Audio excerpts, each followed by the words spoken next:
To Iraq now, where ISIL has launched attacks on the government forces in Anbar province. Fighters detonated 8 car bombs near the army's headquarters in Fallujah, killing at least 20 soldiers. 13 other soldiers were killed nearby in a rocket attack on the Habbaniyah airbase, that's east of Ramadi.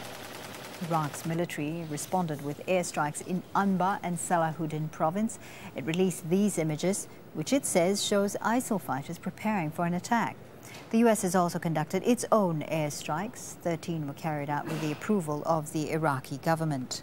Imran has more from Baghdad.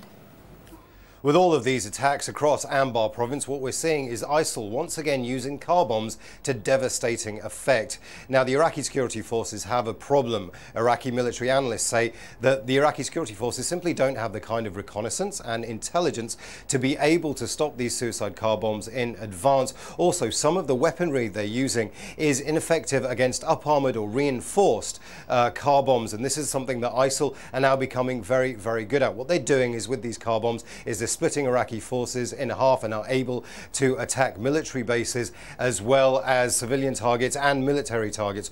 Also, what we're seeing is the shelling of Habbaniyah Air Base. Habbaniyah Air Base is where the majority of the Iraqi security forces and the Shia militias are based, and that's where they're reinforcing their troops. That's not to say that the Iraqi security forces haven't had some successes. They've taken over towns and villages within Anbar province. They're using those as staging posts after they clear them of ISIL fighters for this push into Ramadi. They're also attacking the outskirts of Ramadi from the north, the south and the east in order to cut off ISIL supply lines. But it does look like we've seen an escalation in the violence in the last 24 hours.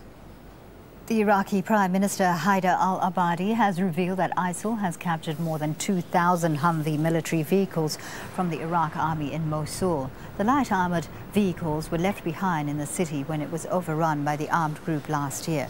The Humvees were sold to Iraq by the United States, and it's estimated that they are worth a total of more than $1.3 billion.